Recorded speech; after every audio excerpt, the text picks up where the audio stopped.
Joining us right now is a prominent supporter of Musk's Doge effort, Joe Lonsdale, Palantir co-founder and founding partner of 8VC.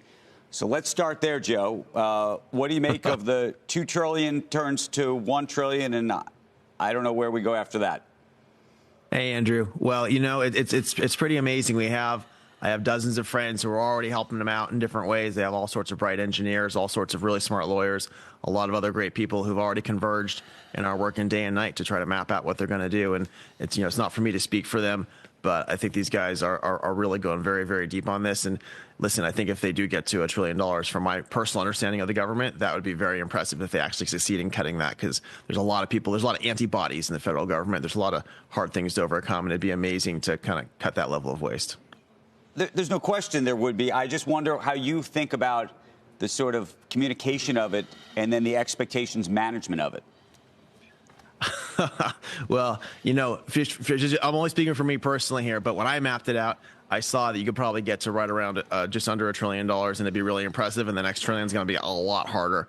You know, there's a lot of things. There's only really $400 billion of bureaucracy spend, and the reason to cut hopefully 30–40% of that, if they can, as a stretch goal, would be because of the regulations they're creating, not necessarily the exact spend. But then on top of that, you know, there's stuff in procurement, there's fraud and entitlements, there's NGO spend, there's unused buildings, and the list goes on, right? So you probably can get close to $1 billion if you're really aggressive on just obvious waste that I think would actually be pretty bipartisan.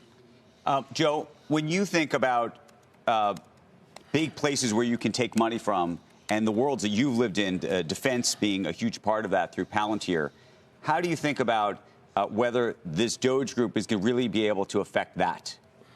Yeah, the Doge is probably not going to get as much done in defense as it is in fraud and waste, and as it is in a bunch of other areas. Defense does need to be hit really hard. Defense is in large part controlled by the House and Armed Services Committees in Congress, and there's a lot of really great bipartisan work these armed services committees do. It's extremely controversial to cut things, Andrew. And I'll tell you the truth. Some parts of defense are meant to terrify our enemies. That's a very small amount of what we spend in defense. A lot of what we spend in defense is frankly tied to special interests. It's tied to another form of welfare. It's tied to bases that we might not need, but that it would be impossible to remove politically, you know, things like that. So should we cut defense spending? Should we get rid of some of the cost plus stuff that are not scaring our enemies?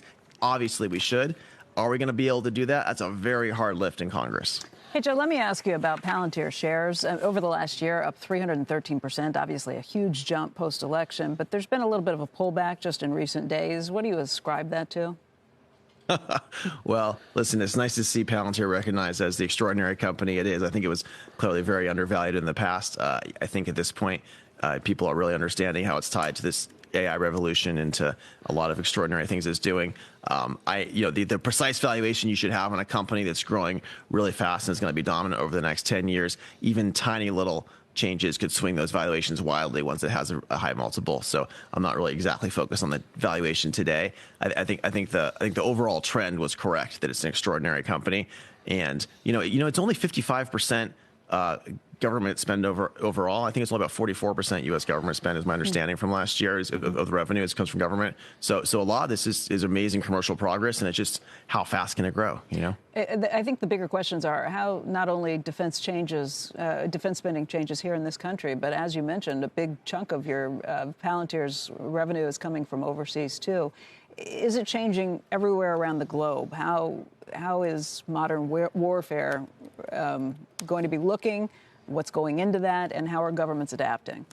Yeah, this was a big trend last year, as I think people around the world realize you're going to need more of the very best defense companies, because you actually do, unfortunately, have some really big challenges and some changing warfare. That is very good for Palantir, for Anduril, for Epirus, for Saronic, for all these companies.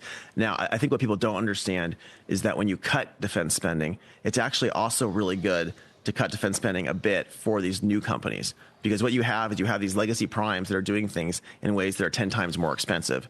And so the really, really big defense companies, when you cut defense spending, they're screwed, because that's going out of them. When you have a company like Palantir, when you have companies like these new kind of up-and-coming things that are competing with their primes, you're forced to use them when you cut spending, because they're so much cheaper and better. So actually, assuming you're going to have defense spending and you're only going to cut it a little bit and put pressure, that's really good for people like Palantir as well.